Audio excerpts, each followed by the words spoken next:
My dear friends, welcome to NK Baba chemistry classes. आज का जो हमने टॉपिक्स रखा है वह फूड प्रिजर्वेशन का है, खाद्य परिरक्षक का है।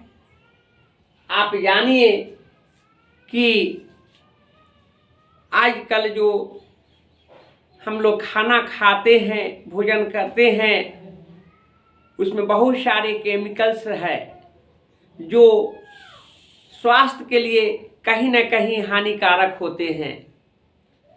आज के दौर में बहुत सारे ऐसे लोग हैं कि खाना बनने के बाद उसे फ्रीज में रख देते हैं। उसे कुछ केमिकल के द्वारा बनाया जाता है जिससे वह भोजन नष्ट नहीं हो, सड़े नहीं, खराब नहीं हो, लेकिन वैसा भोजन स्वास्थ्य के लिए भी हानिकारक होते हैं।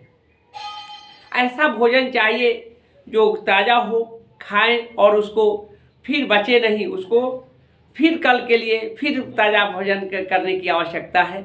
हमेशा जब खाना हो तो स्वास्थ्य को उत्तम रखने के लिए हमेशा ताज़ा खाना खाने की आवश्यकता है। आज जो है बासी खाना या पानी जो है अशुद्ध पानी से तरह तरह की बीमारियां उत्पन्न होते हैं।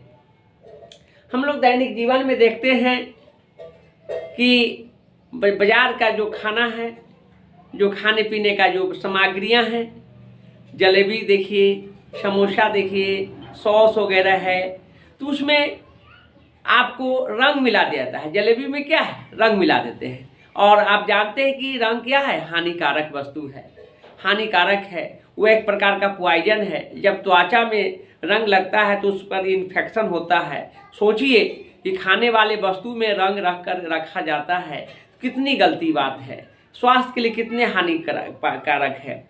इसी प्रकार डिब्बा बंद जो भी है, आपको बिस्किट हैं, मिक्सचर्स हैं, आपको ब्रेड है, तो आप यह जानिए कि घर का बना हुआ वस्तु, रोटी है, चावल है, सुबह बनता है, शाम में नहीं खाने योग्य रहता है, तो क्या 2 दिन, 4 दिन, 5 दिन तक के जो ब्रेड बिस्किट हो गया या लंबे समय तक रहने वाले डिब्बा बंद वस्तु, क्या वो सड़ते नहीं हैं, खराब नहीं होते हैं, नष्ट नहीं होते हैं? होते हैं, लेकिन उसका केमिकल का प्रभाव है जो आपको उसको सड़ने गलने से बचाता है। फिर भी वह लॉन्ग टाइम तक रहने के बाद वह केमिकल का यूज करके लोग रखते हैं और पैकिंग किया जाता है जो स्वास्थ्य के लिए हानिकारक है।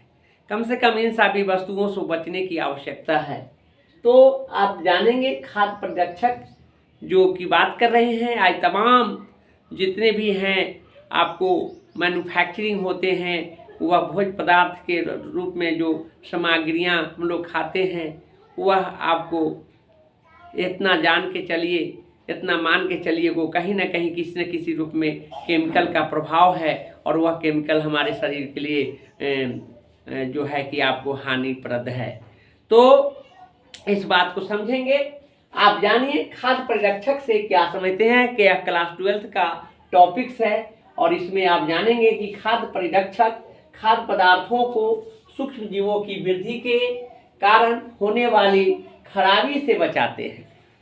खाने का नमक, सॉल्ट जो सोडियम आयोडाइड है ना, चीनी, वनस्पति तेल तथा सोडियम बेंजोएट जिसका सूत्र होते हैं C6H5COONA, सोडियम बेंजोएट, सामान्य रूप से उपयोग में आने वाले परिरक्षक है। सोडियम बेंजोएट सीमित मात्रा में प्रयोग में लाया जाता है तथा शरीर में उपापचय हो जाता है। सॉर्बिक अम्ल तथा प्रोपेनोइक अम्ल के लक्षण भी परिरक्षकों के रूप में प्रयुक्त होते हैं।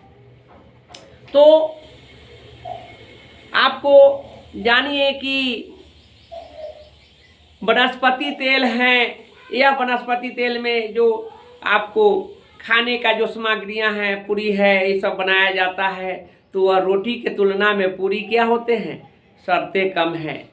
उसमें बैक्टीरिया अटैक नहीं करता है, उसमें जीवाणु नहीं आते हैं, यानी निष्क्रिय हो जाते हैं। इसलिए वह 2-3-4 दिनों के बाद तक वह शर्तें नष्ट करते नहीं हैं। लेकिन रोटी है, ब्रेड है, वो क्या हो जाता है, सड़ जाता है, गल जाता है।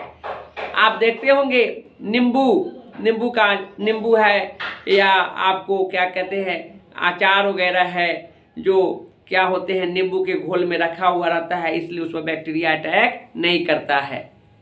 चीनी के घोल में, चीनी के चाशनी में बना हुआ मिठाई, रसगुल्ला, मुरब्बा, यह सब के सब आपको बैक्टीरिया सड़ते नहीं हैं, नष्ट नहीं होते हैं। इसलिए कि चीनी के घोल हो या नमक का घोल हो या वनस्पति तेल में तला हुआ जो भी खाने का सामग्रियां हो, उस पर बैक्टीरिया वृद्धि नहीं करता है, बैक्टीरिया निष्क्रिय हो जाता है। इसलिए वह सब भोजन को परिरक्षण करने का एक अच्छा साधन है। सब्जी बनाते हैं, सड़ जाता है, खराब हो जाता है, बदबू देने लगता है, लेकिन आप जान लीजिए कि तेल में के छाना हुआ या नमक में के का हुआ अचार हो या मसाला में का हो, मसाला, तेल मसाला ये सब डाला हुआ आपको कुछ लॉन्ग टाइम तक रह जाता है, सड़ता नहीं। मुरब्बा को देखिए, मुरब्बा है वह लॉन्ग टाइम तक रहता है, रसगुल्ला है, यह है। तो आपको इतना मान के चलना होगा कि उसमें जो है आपको चीनी के घोल हो या तेल का, वनस्पति तेल का बना हुआ हो, छाना हुआ हो, या आप जानेंगे कि नमक के विलयन में रहने वाले जो भी होंगे वह सड़ते नहीं हैं, उसमें बैक्टीरिया अटैक नहीं करते हैं। कोई भी वस्तु सड़ता कब है, जब उस पर बैक्टीरिया लगता है। कोई भी वस्तु में स्मेल कब देता है, जब उस पर बैक्टीरिया आ जाता है। वह कब आता है, वो जब वह कच्चे सामग्री हो या पका हुआ हो या और उसमें कोई केमिकल का प्रभाव नहीं हो। सोडियम बेंजोएट एक रासायनिक है, रासायनिक पदार्थ है जो काफ़ी महत्वपूर्ण का चीज़ है। यह काफ़ी पॉपुलर एग्जामिनेशन में ऑब्जेक्टिव क्वेश्चन के रूप में पूछे जाते हैं। यह केमिकल सोडियम बेंजोएट है जिसमें भोज्य पदार्थों को परिरक्षित रखा जाता है। तो यह आपको अक्सर एग्जामिनेशन में पूछे जाते हैं, इसको ध्यान में रखना है। नेक्स्ट हमने क्वेश्चन रखा है वह शोधन अपमार्जक से क्या समझते हैं। तो आप जाने अपमार्जक यानी कपड़ा के धुलाई करने वाला साबुन। यह साबुन और संश्लेषित अपमार्जक है। यह जल के शोधन गुण को सुधारते हैं। यह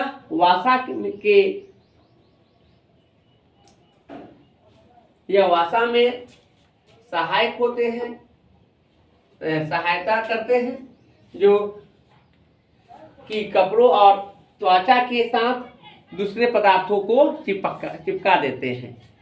यानी आप जानेंगे कि कोई भी कपड़ा जो है वह गंदगी हो जाते हैं, उसके सतह पर जो गंदगी चिपक जाते हैं उसको साबुन है और अपमार्जक जो है उसको क्या करता है, उसको उसकी गंदगी को हटाता है। तो यह संश्लेषित अपमार्जक होते हैं। शोधन अपमार्जक एक प्रकार क्या है, संश्लेषित अपमार्जक होते हैं। नेक्स्ट है साबुनीकरण क्या है। साबुनीकरण सोडियम लवण वाले साबुन वसा को सोडियम हाइड्रोक्साइड के जलीय विलयन के साथ गर्म करके बनाए जाते हैं।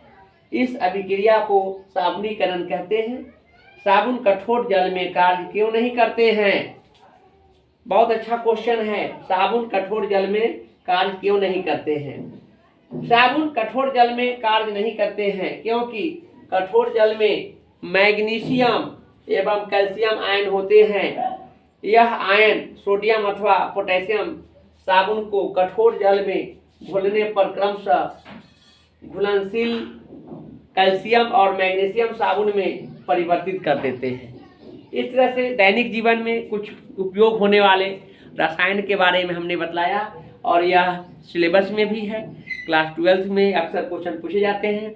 दैनिक जीवन में इसका अग्रसर उपयोग होता है और इसलिए इसको हमेशा ध्यान में रखने की ज़रूरत है, इसको पढ़ने की ज़रूरत है। पढ़ने के साथ साथ व्यवहारिक जीवन में इसका उपयोग अक्सर होते रहते हैं। तो आज हमने 2-3 क्वेश्चन लॉन्ग टाइप का क्वेश्चन रखा है, डिस्क्रिप्टिव क्वेश्चन है।